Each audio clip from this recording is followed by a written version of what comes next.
and welcome to the Gujarat Fluorochemicals Limited 3Q FY25 post-result earnings conference call hosted by B&K Securities. As a reminder, all participant lines will be in the listen-only mode, and there will be an opportunity for you to ask questions after the presentation concludes. Should you need assistance during the conference call, please signal an operator by pressing star then 0 on a touch-tone phone. Please note that this conference is being recorded. I now hand the conference over to Mr. Rohit Nagraj from B&K Securities. Thank you, and over to you, sir. Thanks, Zico. Good afternoon, everyone, and we welcome you to Gujarat Fluorochemicals 3Q FY25 earnings conference call. We thank the management for providing us the opportunity to host the conference call. Today we have with us Dr. Bir Kapoor, CEO and Deputy Managing Director of Gujarat Fluorochem, along with the senior members of the management team. I now hand over the call to Dr. Bir Kapoor for his opening remarks, following which we can have Q&A session. Over to you, sir. Thank you. Yes, thank you. Thank you very much. Good afternoon, everyone.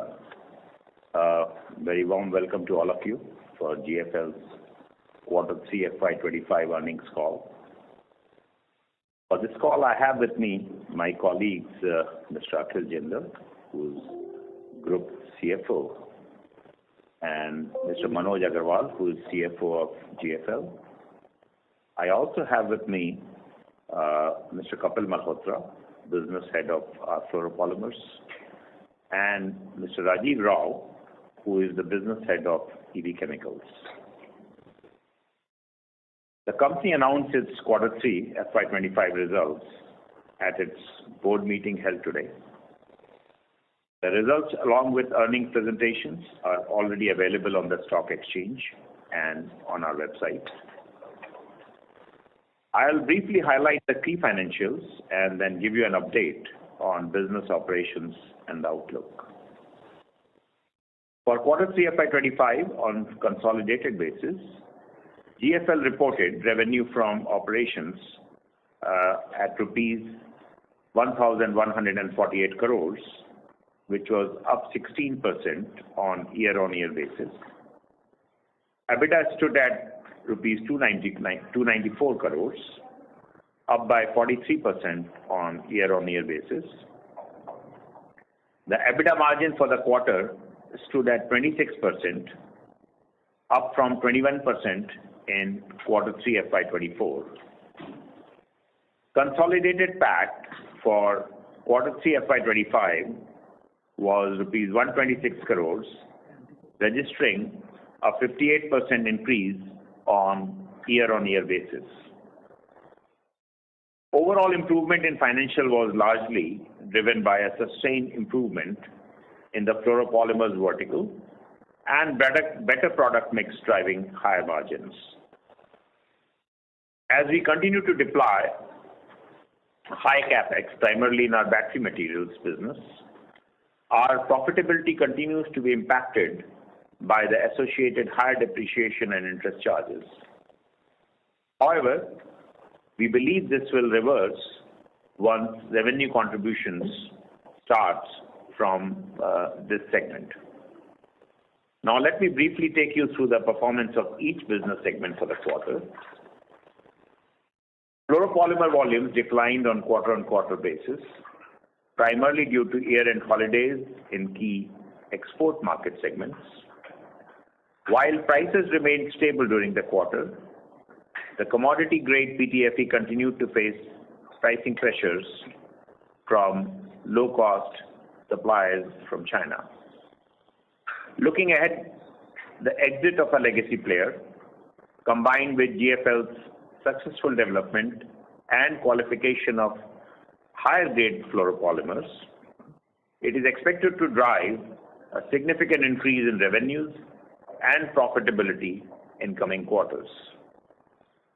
Furthermore, industry dynamics in key sectors such as automotive, semiconductors, and EVs present large-scale opportunities for value-added fluoropolymers. These developments are anticipated to translate into significantly higher revenues and margins for GFL in next financial year.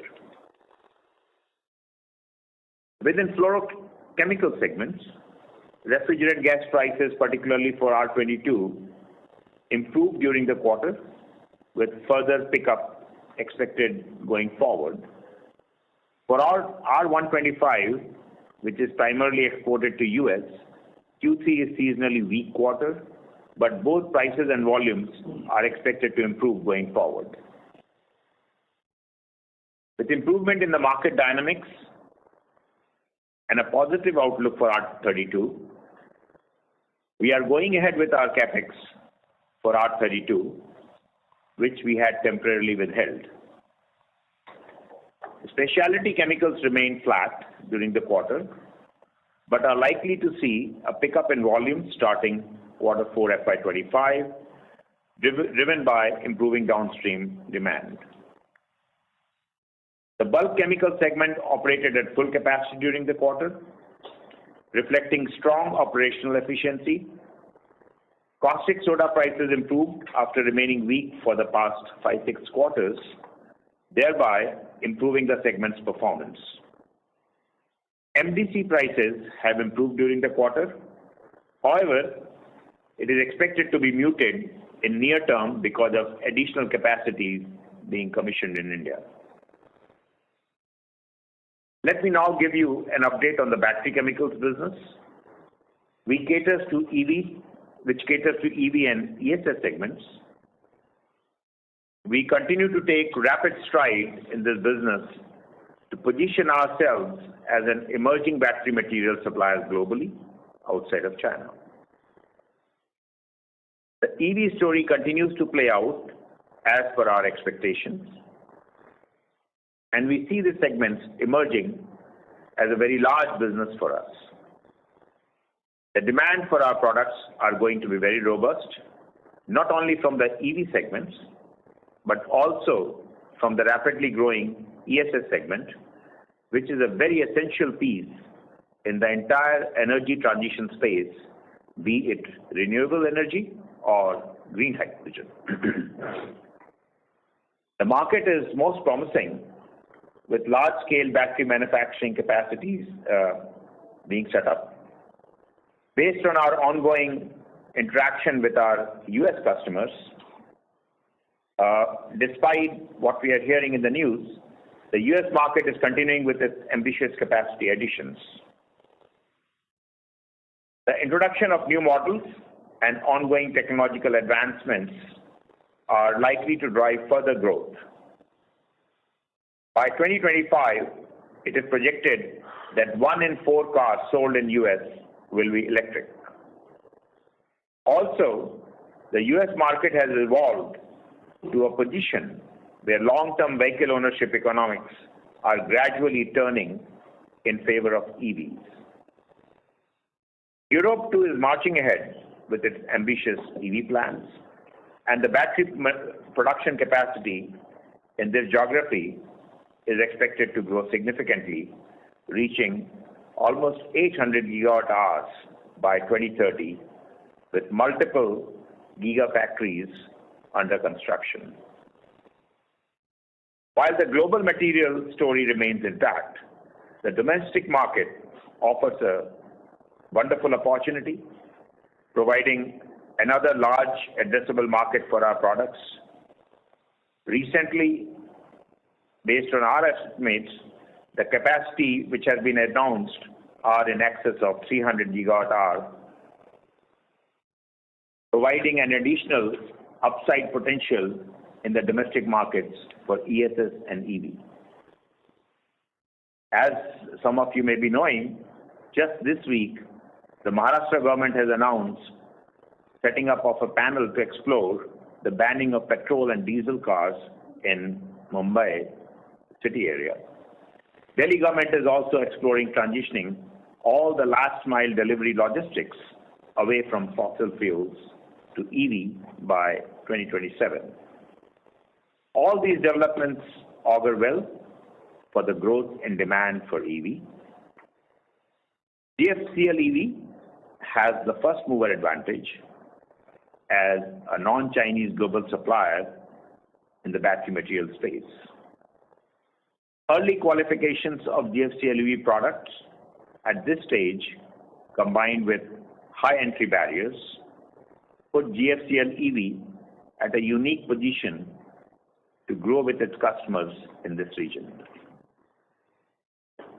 As our customers continue to invest large capacities or large capexes in EV and ESS, we remain committed on our battery material capex plans and expect a strong growth trajectory. We are committed to our cumulative capex plan of 6,000 crores by FY28, as we had indicated earlier. At optimal utilization level, this business is expected to achieve around 2x asset turnover and approximately 25% EBITDA margins. GFL is well positioned to capitalize on the opportunities across all segments. The fluoropolymer segment will benefit from the adoption of high value-added products, while fluorochemicals will see improved pricing and demand from Q4 FY25. The EV battery material business is expected to ramp up significantly going forward. We are confident of delivering sustained growth and create long-term value for all our stakeholders. Thank you very much. With this, I close and open the session for question and answer. Thank you very much. We will now begin the question and answer session. Anyone who wishes to ask a question may press star and 1 on the touchtone telephone. If you wish to remove yourself from the question queue, you may press star and 2. Participants are requested to use handsets while asking a question. In order to ensure that the management is able to address questions from all participants in the conference, please limit your questions to 1 or 2 per participant. Should you have a follow-up question, we would request you to rejoin the queue. Ladies and gentlemen, we will wait for a moment while the question queue assembles.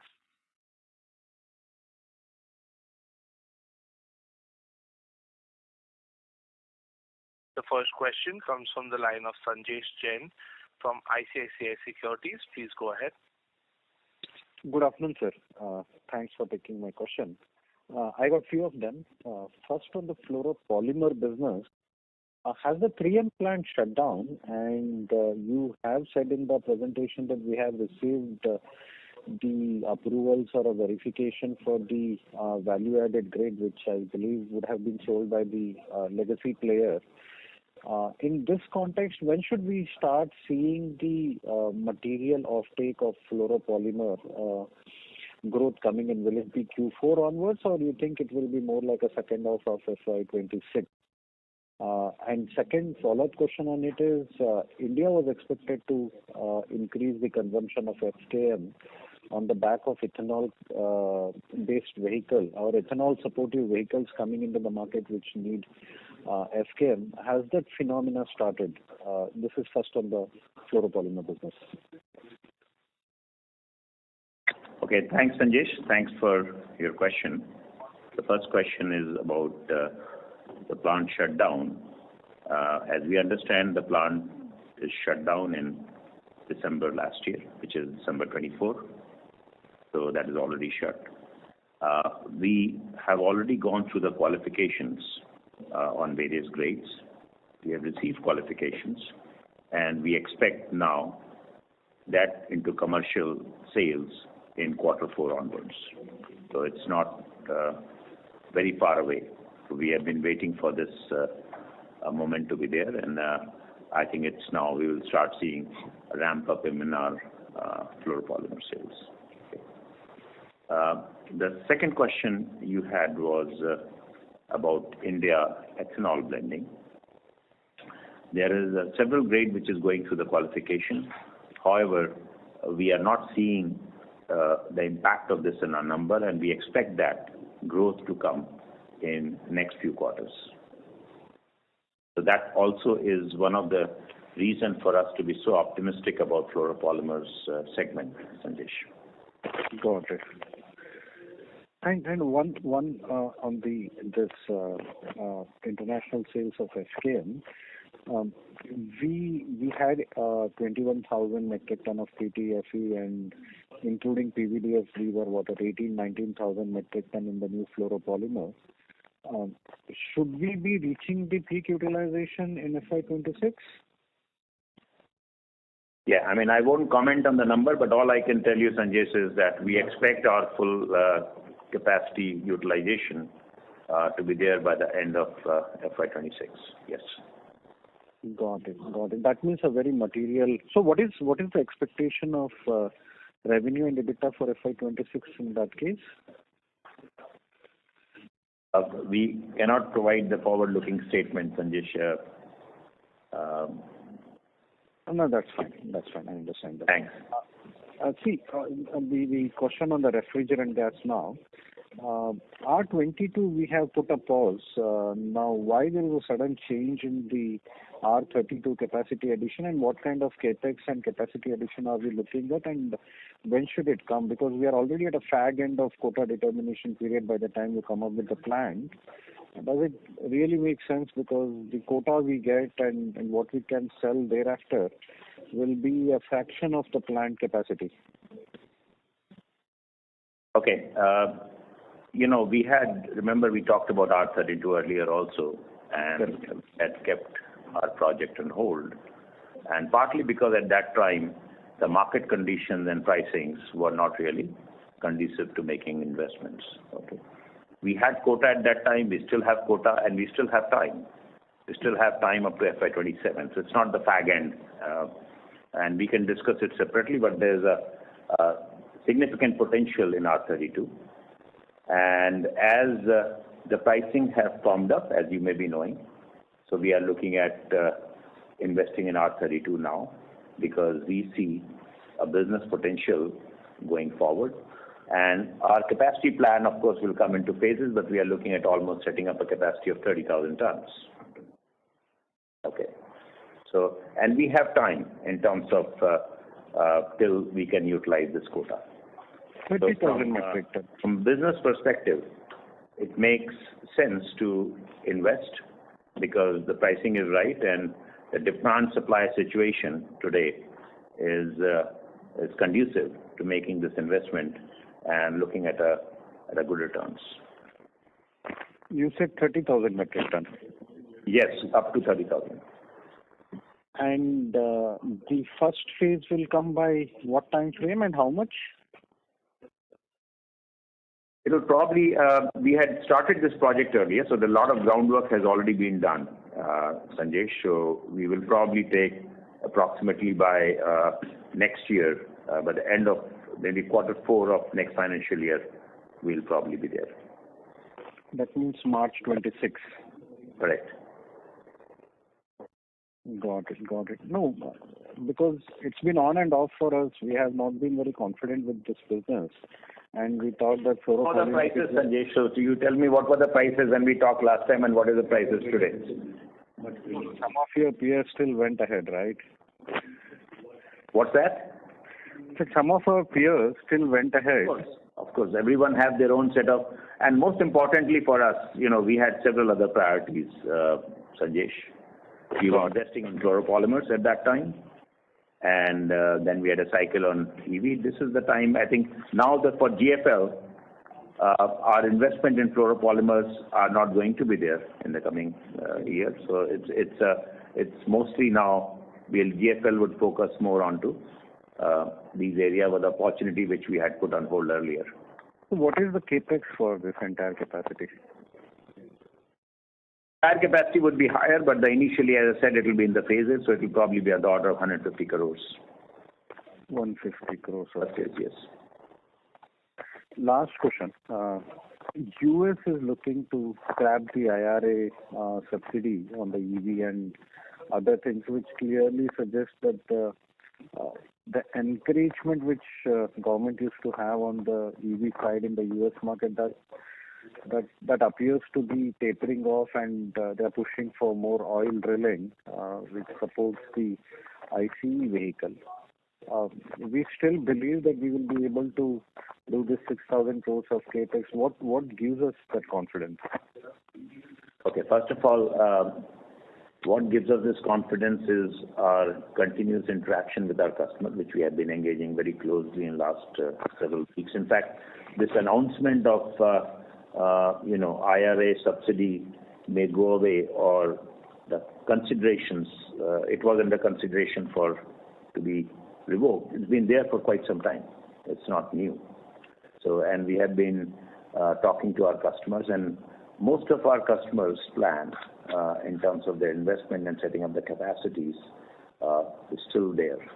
So, based on their investment and their capacities, we have a visibility that at least in next 3 to 5 years, the plans that we had given is going to be intact. Okay. But Chinese there might be some minor impact because, of course, this subsidy, we'll have to wait and see what happens to the policies because there are several policies which are intricately they are closely linked. Okay. So if this goes away, then what else comes in? We'll have to look at that and then look at the opportunity that it brings in. Got it. That's it from my side. Thank you, sir. Thank you for giving all the opportunity and best of luck for the coming quarters. Thanks, Sanjesh. Thank you. Thank you.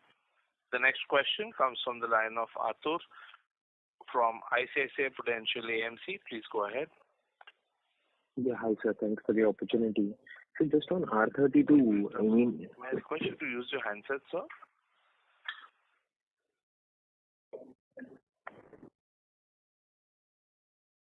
Mr. Atur? Hello. Yeah, is it better now? Yes, sir. Please go ahead. Yeah, thanks for the opportunity. So just on R32, sir, I didn't clearly understand that based on today's, just because pricing has improved, what if pricing drops after another 6 months? What happens to our CapEx decision? How can basically someone decide on current pricing and how should one think on that?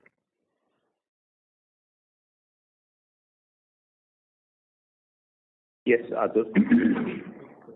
So our position right now is the price of R32 going up is closely linked to certain quota reductions. Okay, and there's a demand-supply situation, and we expect it to continue. That's what our projections are, internal, and that's how we are taking the business decisions to invest in capex for this. No, sir, like you are not a new player in ref gas. It goes through its own cycle, pricing, etc. Having clearly denied 3 months back and now suddenly setting up just because prices have gone up doesn't make. We had put this on hold, Arthur, if you remember, almost 2 years back, because we had too many things on our, and we had the plan of investment. We had gone ahead to some extent and then put on hold because of several other things. And so for example, if 6 months, 6 months down the line, pricing again drops, you would still go ahead with the 30,000 tons, right? That's me. Based on our estimates, I think it's unlikely that we will go back and see the number of $2.3. Okay. Okay, fair. Thanks. Thank you. Ladies and gentlemen, in order to ensure that the management is able to address questions from all participants in the conference, please limit your questions to 1 or 2 per participant. Should you have a follow-up question, we would request you to rejoin the queue.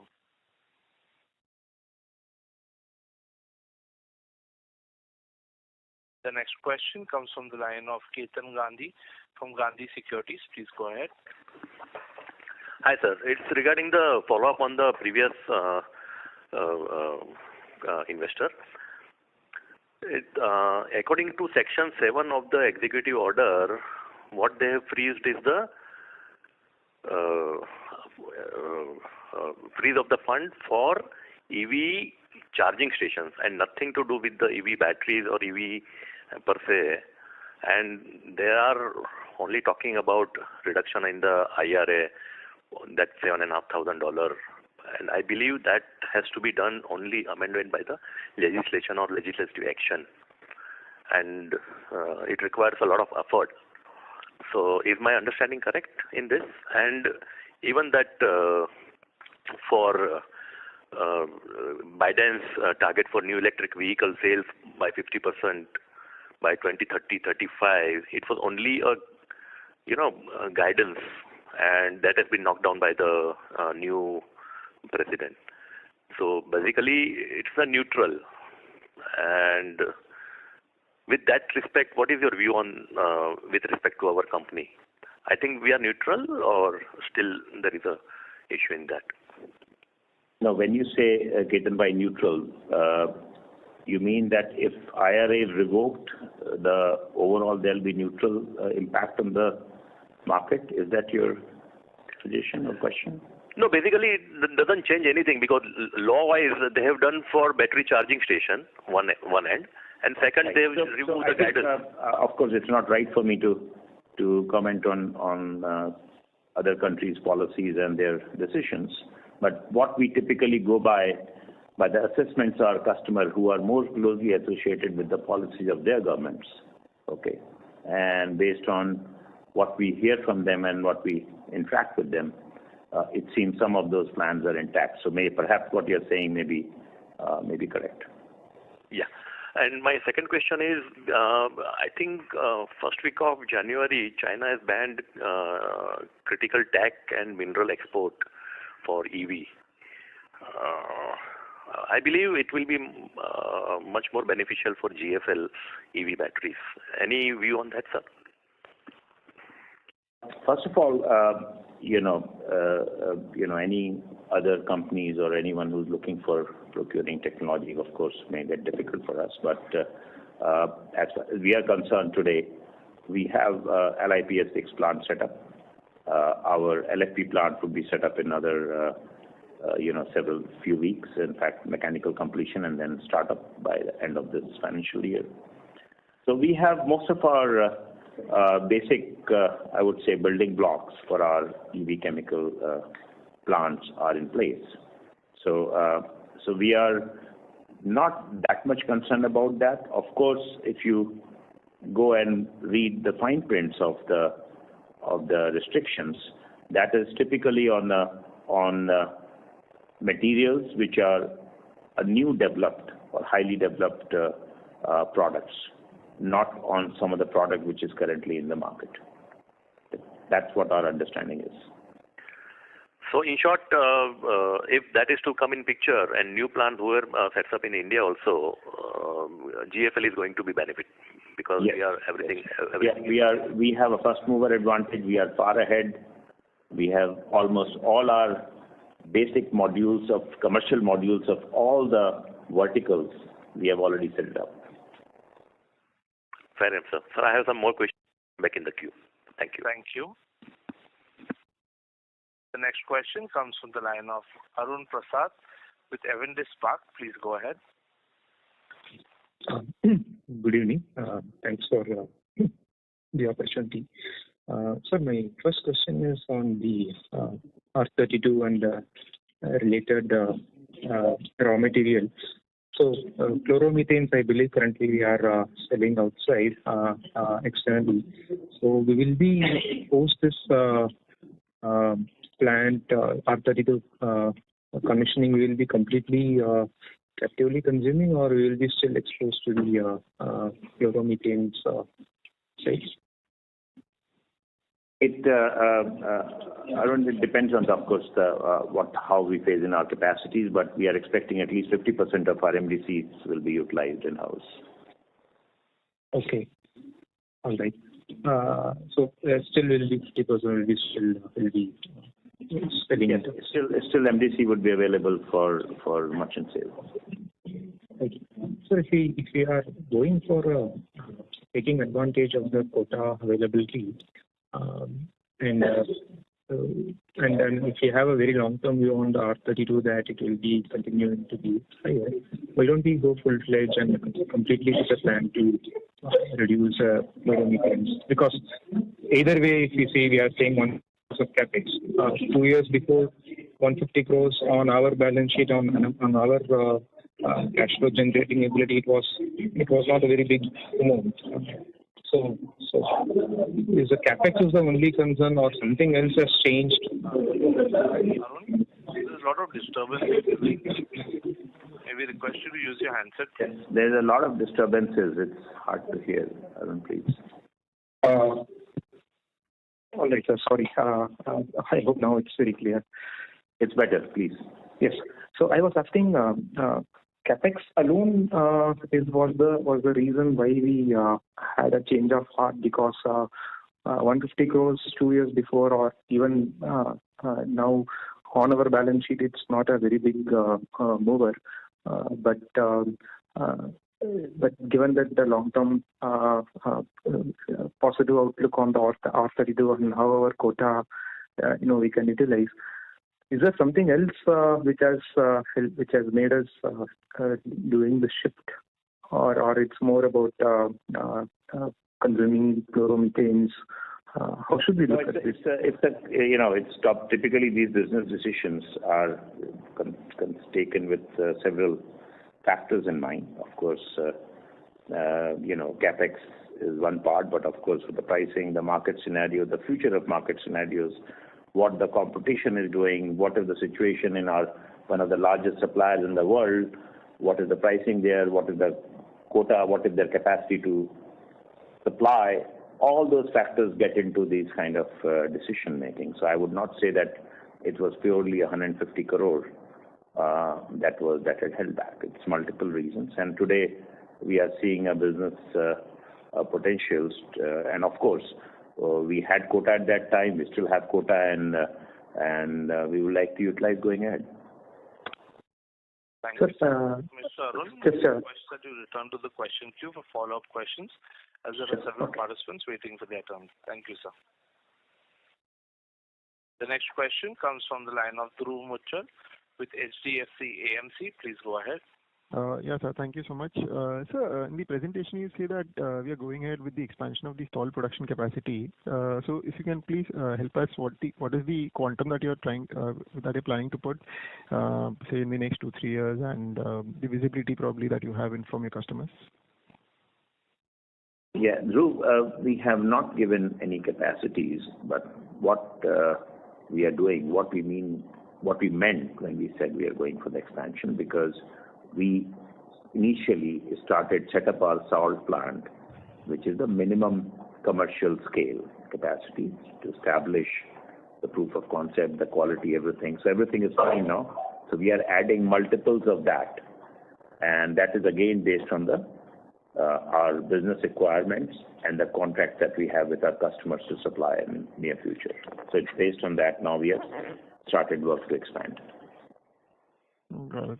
So if I understand it right, in the EV ecosystem, the first set of growth will probably come from the salt, followed by probably the LFPs, and then as the domestic market ramps up, the electrolyte solution also. Is that a fair understanding? And because if you're going ahead with the salt plant, is that you're seeing a larger visibility from your US customers? Yes, I think you're right. Initially, we started with salt, and of course, parallelly continued with electrolyte. The electrolyte is mostly for domestic market, and domestic markets we are seeing, but as in case of any new technology, new emerging industry, there is a hiccups to start up, and that's what we are seeing at our customers' end. And some of the plans, have been shifted. So clearly, the salt and electrolyte, in my view, probably will go almost parallelly, and electrolyte for domestic markets. Okay. Sure, sir. And of course, one point that I think you missed is the binder. That will also be another one which will continue. Yeah, anyways, sure. So the second question was on the FKM opportunity because of the ethanol blending program. Is it possible to give us some sense of the size that the India market can be for these kind of products, and how soon can that ramp up happen? So I believe there are changes in the engines where the product gets used. So what can be the potential demand? Yes, I will request our fluoropolymer business head, Kapil, to take that question. Kapil, please, can you take this? Yeah, hi, Kapil this side. Yeah, so for the ethanol blending, as Dr. Kapoor said, that the qualifications for some of it, because you see, they are all pretty critical items. So qualifications have been done, and now we are just waiting for the OEMs and Tier 1 to start placing the commercial orders. So we'll start seeing the ramp-ups from the next quarter onwards, and it will keep on happening for quarter to quarter, probably for the whole financial year. And when the market gets stabilized totally after that. Once they've consumed all the qualifications which have happened and a couple of other modifications which have happened. Yeah. But what is your sense of the overall demand in tonnage, or probably tonnage would be a reasonable sense for us. So some sense of the demand potential. Significantly high. See, it is going to be significantly higher from the current volumes, but right now to assess the demand is slightly tough because each vehicle will have its own grammage, so it's very difficult to calculate. Okay, sure. Probably I'll come back later on that. And sir, just last quick question is on the R32 expansion. Given it will be about 30,000, would you need to also expand your AHF, and is that factored in your capex plans?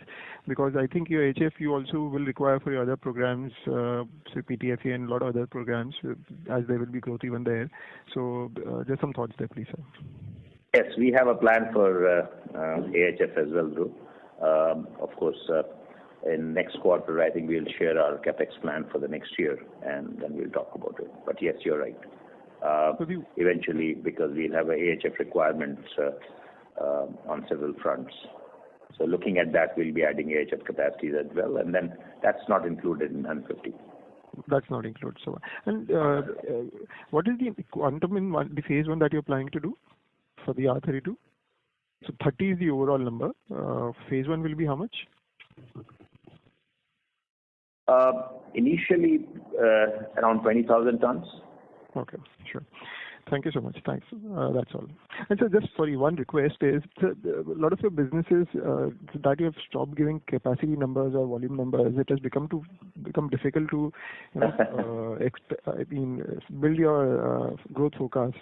For example, the salt capacity or the FKM capacity. So probably if there is some other better way to make it more transparent, it will be very helpful. That's a request. One of the way that we have been now started guiding, just like we did in EV, is we give capexes and then the asset turnover number and indication of the margins. Because capacity numbers often, of course, we provided in the past, but unfortunately, sometime it also goes to certain areas where we do not want it to go. Sure. Thank you. Thanks for that. Thank you. Thank you. Thank you. The next question comes from the line of Archit Joshi with Nuvama Institutional Equities. Please go ahead. Thank you, sir, for the opportunity. A lot of questions on R32. I have a couple of them. Sir, the capacity that you've planned, so 20 maybe in the first phase and 10 in second, basis the quota that we have, will all the capacity that we'll be putting up be available for sales, or there's a capping on that with respect to available capacity for sales? Our intention is to utilize the quota that we have available with us. Okay. So that would be 30,000 tons in totality. Yes, or whatever the number comes out to be, it's around that. Right, sure. So second one, 30,000 tons in terms of capacity. I was just doing a few calculations. I think the total HFC market is roughly around 1 million tons, and with the current quota reduction that we have seen, especially a lot of higher GWP gases being reduced and more focus coming on R32 having a lower GWP, this market roughly seems to be somewhere around 2.5 to 3 lakh tons.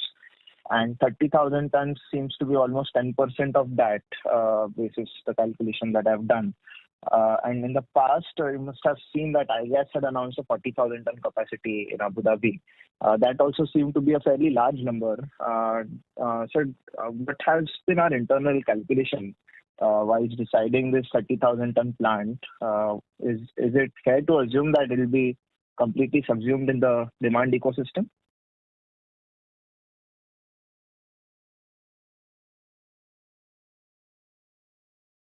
Yeah, I think we also expect the demand growth to come and going forward. And this we are, of course, looking at globally because India is one of the few countries which has capacity to expand and has quotas. Okay. And we will have that, propensity to add capacities till 27. So I think when we look at our potential growth and the potential that is available globally, we think that this can probably be we'll be able to meet the targets of demand. Sure, sir. Thanks for the clarification and all the best. Thank you. The next question is from the line of Siddharth Gadekar with Equirus. Please go ahead. So just one question on the R32. When we said that we will be able to utilize our entire capacity given the quotas, these quotas are mainly due to the R125 quotas also that we have, that we are assuming that we will be able to use for R32? Yes, correct, because the quotas are for HFCs. Okay, got it. So basically, even if we produce lower than CY26, we will be able to produce the entire 30,000 ton in CY27 and beyond that. That is a fair understanding, right? Correct. You're right. Okay, sir. Thank you. Thank you. The next question comes from the line of Yash Shah from TCG AMC. Please go ahead. Hi, sir. Thank you for the opportunity. So my first question is with regards to our EV business. We've mentioned till the last quarter that we've incurred capex of around 1,000 crores and cumulatively will be incurring 6,000 crores in the FY28. Just wanted to understand your point of view of what kind of capacity utilization are we targeting on year-by-year basis till FY28, assuming that we will be reaching peak utilization by FY30 of the 6,000 crores of capex which we will be incurring. So just wanted some kind of an idea on that part.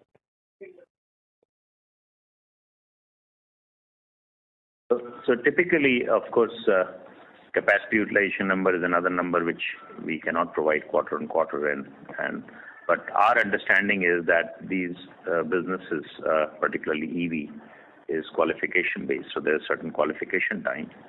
So there'll be certain time period in which the capacities get utilized. Okay. Initially, that time may be slightly higher, and then subsequently, if I go closer to FY28 and beyond, that time would come shortened because our growth then or capacity additions gets closely linked to customers' capacity addition because then our plant becomes a qualified plant for as a part of their supply chain. So initially, it can be anywhere probably, I would say, year to 2 years in terms of fully utilizing, and then it will shorten up as we go to FY28. And in terms of, I've already given you the approximate asset turnover ratio, which is 2, factor of 2. And just a continuation of the previous question, the capex which you are increasing of our salt plant, will it also be included in the 6,000 crores, and are we basically planning to reduce capex on some other constituents of the EV business, or how does it work? No, our intent of giving the statement about salt was it's not an additional capex. Our capex plan is still what we had indicated, 6,000 crore.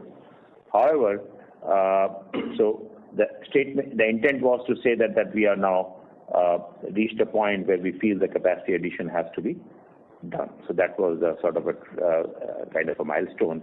But whatever the capex that is involved is all part of what we have indicated. There's no additional capex which are going to be done. Got it. Just last one question from my side. So on the gross margin front, we've seen expansion on quarter-on-quarter basis. And you mentioned in your opening comments that we saw improvement in the product mix. Whereas in the presentation, you said that there have been lower volume pickup in fluoropolymers business. So just wanted some clarification on that. In which particular segment did we see improvement in the product mix? And what has led to the improvement in gross margin? So let me tell you first is that The volume that we talked about is typically the seasonal impact, because quarter three, if you go back and look, always been slightly lower because there is a holiday season in US, almost a week to 10 days during Thanksgiving and Christmas, and then similarly in Europe. So because of that, there is always a dip, and then so it's a seasonal impact. And when coming back to margin improvement is purely by product mix. As our overall fraction of our value-added products and the new polymers are increasing, the margins would keep on going up. Got it, sir. Thank you.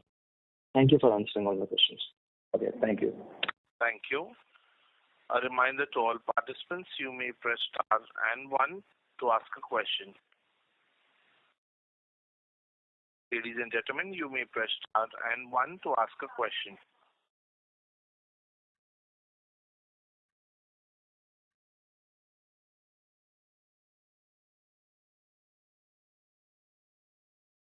The next question comes from the line of Arun Prasad with Avendus Spark. Please go ahead. Thanks for the follow-up opportunity. So, sir, last year we used to guide about reduction in the power and fuel costs. Is it now fully reflected in our numbers, or still there is a potential to reduce from the current levels? I'm sorry, I couldn't get your question, Arun. What is this regarding reduction in? Power and fuel. Reduction in power and fuel costs. Okay, Manoj, can you take over that question? Yes, we are aggregating all our wind assets in one platform. The power cost will reduce from the next financial year, and currently our power cost is stood at around 800 crores. So we expect a reduction of 10 to 12%. 10 to 12% reduction. That is around 100 crores. 100 crores. So that we will completely see in 26 at the current volumes. Yeah. So if the corresponding volume growth happens, what kind of so our in the new set of procurement, what will be our weighted average power cost, sir, on a per unit basis?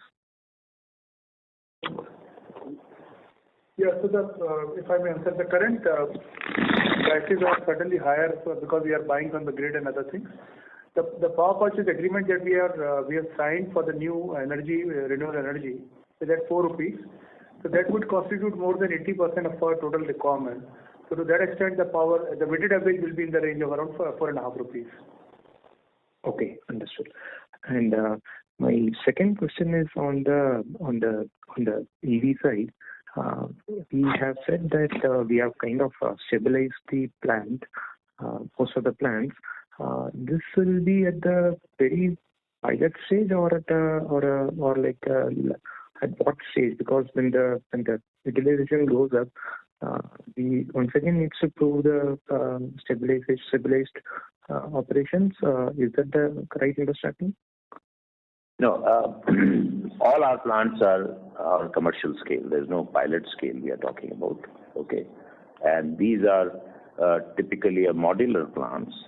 So this is the small commercial module, and then this will be the repeated units. And these are fully commercial plants. There's no pilot plants. Thank you. Mr. Arun Prasad, may we request that you return to the question queue for any follow-up questions? Thank you. Our next question comes from the line of Rohit Nagraj with B&K Securities. Please go ahead, sir. Yeah, thanks for the opportunity. So first question is, you mentioned that fluoropolymers optimal capacity utilization by end FY26, and probably you'll give us what will be the capex for FY26 and FY27. How much gestation period will it take for the capex to fructify in case those capacities are being completely utilized in FY26? Thank you. Rohit, are you referring to fluoropolymers? Yes, sir, fluoropolymers, right. Fluoropolymers, the capex has already been incurred, as you know, we have been saying, and now the capacity utilization is going through. So we expect, as I said, that by end of the next financial year, we will have the capacity which is available to us fully utilized. So if you go back and look at, you can say that how much time we have taken. It probably a year and a half to 2 years to have the capacities set up and then utilized. My apologies. Answer your question?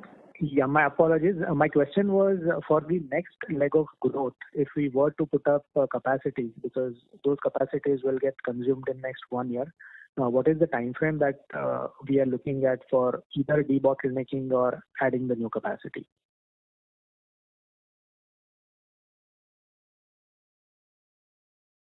See, what happens is that I think this I had indicated several earlier that typically our capexes are high for setting up the monomer plants.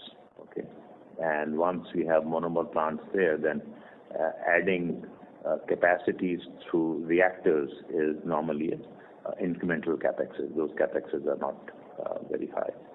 So coming back to addition of, I think the future capacity additions will primarily be on reactors, because both of the monomer that we have two value chains. One is a 142B, another is a TFE, R22 and TFE. Both we have monomer capacities available. So going forward, adding further capacities and reactors is incremental costs.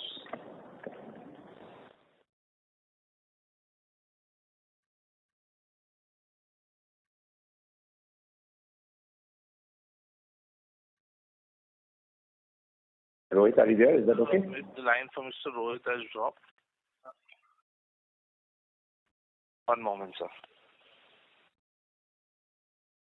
So we move to the next question. The next question comes from the line of Hansal Thakkar from Lalkar Securities. Please go ahead. Hi, Dr. Kapoor and gentlemen. Congratulations on an encouraging and a steady quarter.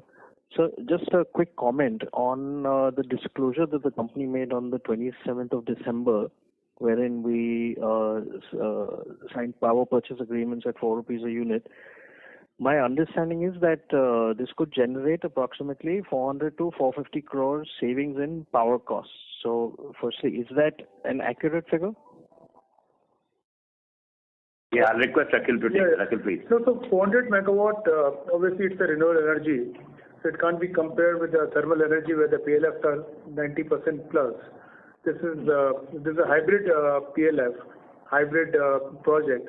So the PLFs are in the range of between, around 30% as a good estimate. So you can imagine when we are setting up a 400 megawatt, it's roughly around 130 megawatt as a net generatable power. To that extent, there would be savings. So if I take a 30% PLF, then we are looking roughly. Yes. Yeah. So say. So 457 megawatts at 30 PLF is working out to around that figure only, right, sir? 400, 450 crores? Look, because, obviously, today also we have some renewable sources and everything.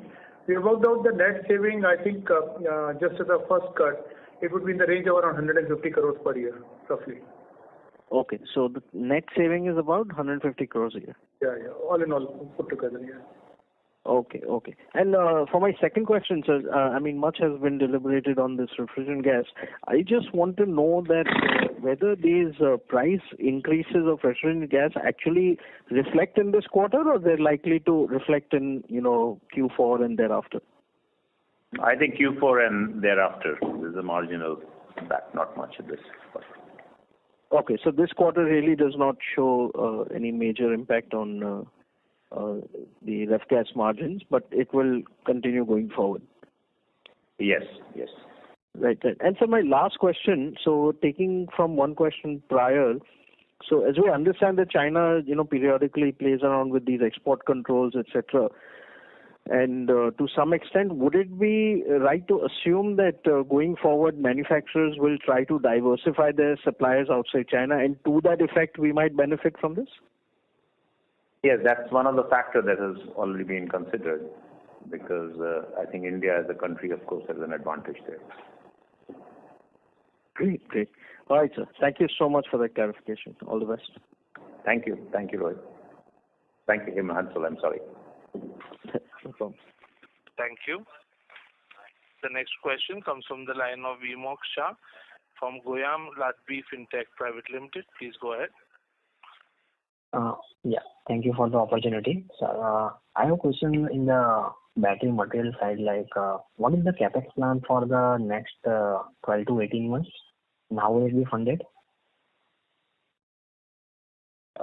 Next 12 to 18 months, I think we already, of course, as you know, we have already raised funds, and that process of raising fund is already on. Just to add on to what Dr. Kapoor said, if you remember in the last quarter, we have told everyone about the 1,000 crore raise that we have already done. So that money is very much available for say, our capex for the period of next 12 months. We are also in the advanced stage of discussion with various, large international sovereign funds.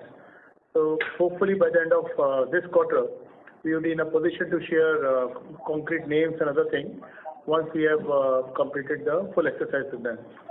But I can only tell you that most of this growth is only coming from equity.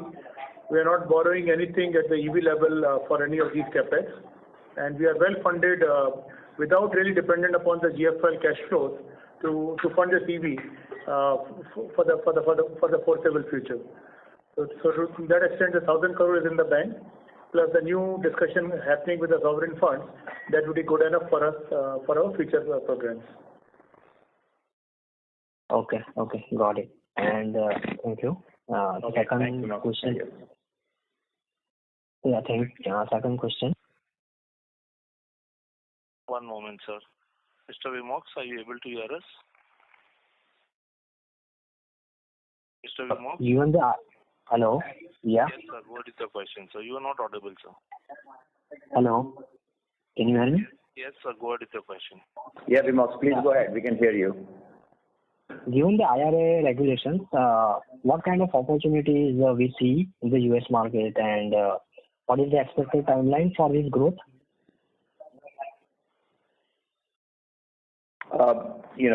Of course, as we had said earlier, that we are seeing it as a large opportunity, but it's a very, very large market for us. And as an alternate supply chain or a supply chain which is alternate to China, I think we have a tremendous opportunity which is available to us.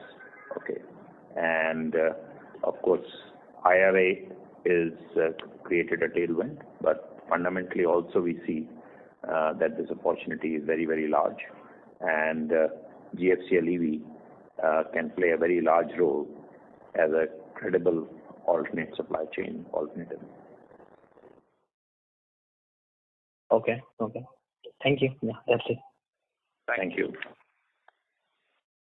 The next question comes from the line of Deepak Sharma, who is an investor. Please go ahead, sir. Thanks for the opportunity. And my first question is, what is the long-term EBITDA margin which is sustainable for the next 1 or 2 years? Thanks, Deepak. I think it's a forward-looking statement, which, of course, we cannot provide. But whatever our expectation, etc., from our business, that EBITDA margin, etc., expectation, we have already provided. Okay. Thank you. Thank you. Ladies and gentlemen, that was the last question for the question and answer session. I now hand the conference over to the management for closing comments. Yeah, first of all, I would like to thank you, all of you, for being part of this con call. Clearly, as I said earlier in my opening statement, that today GFL, we are very well positioned to capitalize various opportunities that are there in all segments, whether it's fluoropolymers or refrigerants or battery material, which is an emerging business for us. So we look forward to continue to interact and share our plans with you. So thank you very much for your interest, and have a wonderful evening. Thank you. On behalf of B&K Securities, that concludes this conference. Thank you for joining us, and you may now disconnect your lines.